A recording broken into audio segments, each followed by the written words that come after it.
Hey guys, welcome back to Behind the Bands. I'm your host, K-Rock. Now, in this episode of Behind the Bands, we were in the Bahamas. We were on the Monsters of Rock cruise, and while on the cruise, one of our party met this really interesting guy named Crazy Johnny. So, throwing caution to the wind, we decided to visit Crazy Johnny at his invitation at his very own rock bar that he has built in the Bahamas. Now, Crazy Johnny is not a famous musician, at least not yet. In fact, rock and roll is kind of tough in the Bahamas. There's a lot of other genres that are really popular there, and rock and roll has its niche, but it's a really tough place to find a good rock bar.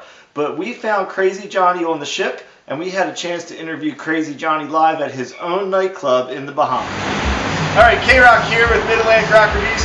We are at Crazy Johnny's in Nassau, and I have Crazy Johnny Brown himself here. And Johnny, can you just tell us a little bit about where we are in the history of this place? Well, we're in Nassau, Bahamas, which is the capital of the Bahamas, and we're on Bay Street, East Bay Street. And I was born and raised here. I'm like 12 generations local born. My mother was from New York, my dad was Bahamian, and we literally were born and raised. My grandfather, my father, myself, born and raised, grew up right on this street right here. I'm a marine mechanic by trade all my life. I was always in the marine industry.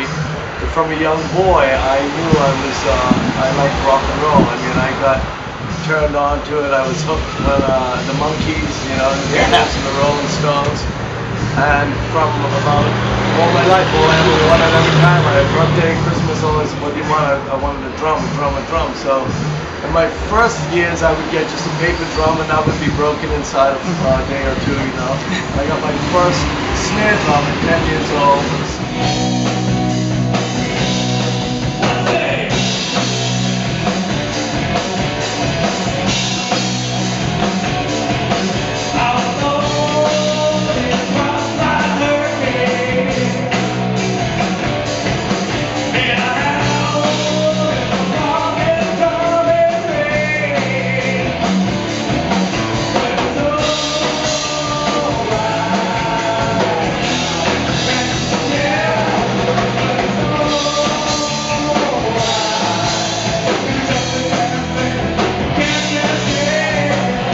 I asked my dad if I did well. I got the scholarship for the high school, but he bought me a set of drums. And I did, I passed it. And at 12 years old, I got my first second-hand set of drums.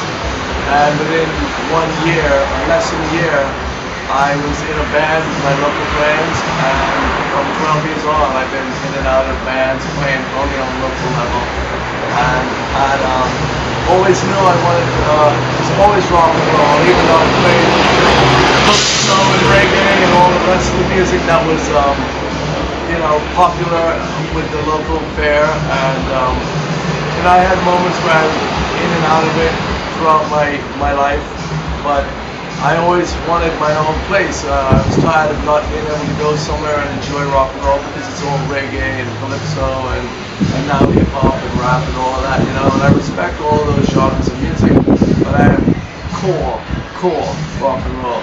So at 50 years old, 5 years ago, I threw caution to the wind, gave my notice to my family, and I left my career, and I personally, physically built my own rock and roll club. And here I'm in my 5th year, I'm about to celebrate my 5th anniversary on the 30th of June, and that's it.